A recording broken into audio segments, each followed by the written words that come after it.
Hello guys, welcome back to my channel দুর্গাপুর.com। আর আমি ঈশান তোমার সাথে চলে এসেছি আজকে একটা নতুন ব্লগ শেয়ার করবার জন্য। তো আমি কিন্তু এখন আছি, হ্যাঁ ঠিক ধরেছো, দুর্গাপুর উৎসবেরই মাঠে, যেটাকে চিত্তলা মাঠ বলে আমরা চিনি। তো সেখানে আমি এখন আছি।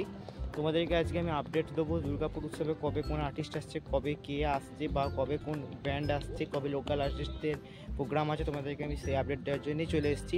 তো তার আগে তোমাদেরকে আমি একটু দেখিয়ে দেবো চারিপাশে কীরকম প্রস্তুতি চলছে। তো চলো দেখানো যাক। দুর্গাপুর চিত্রলায় মেলা ময়দানে কি সুন্দর প্যান্ডেল করা শুরু হয়ে গেছে দুর্গাপুর উৎসবের প্রস্তুতি। তো ওই দেখো স্টেজও হয়ে গেছে কিছুটা, তোমাদেরকে একটু দেখিয়ে দেবো। স্টেজ প্রায় কমপ্লিট বললেই চলো, দেখো স্টেজ কিন্তু প্রায় কমপ্লিটের দিকেই হয়ে গেছে। ঠিক আছে, এ হচ্ছে স্টেজ।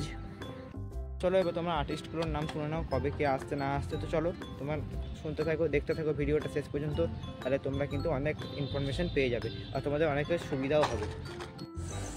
তো দুর্গাপুর উৎসব 2025-এর দুর্গাপুর উৎসবে কোন কোন আর্টিস্ট আসছে কোন দিনে আমাদেরকে সেটাই এখন বলবো। তো 5ই ডিসেম্বর আসছে জিতের মিউজিক্যাল টিম, হ্যাঁ অ্যাক্টর জিতের মিউজিক্যাল টিম আসছে 5 তারিখ।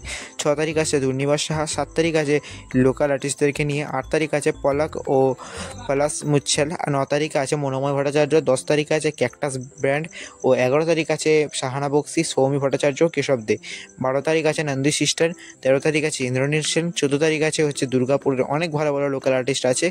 আমরা হয়তো জানি না, কিন্তু অনেক লোকাল আর্টিস্ট আছে, তারা আসছে হচ্ছে 14ই ডিসেম্বর।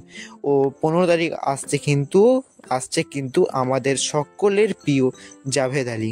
হ্যাঁ জাভেদ আলী, আপনারা কে কে আসছেন, কাকে কাকে দেখতে, আপনারা কিন্তু অবশ্যই সেটা কমেন্ট বক্সে জানাবেন। আজকের মতো এইটুকুই থাকলো, আবার দেখাবো অন্য কোনো ভিডিওতে। আজকের মতো টাটা।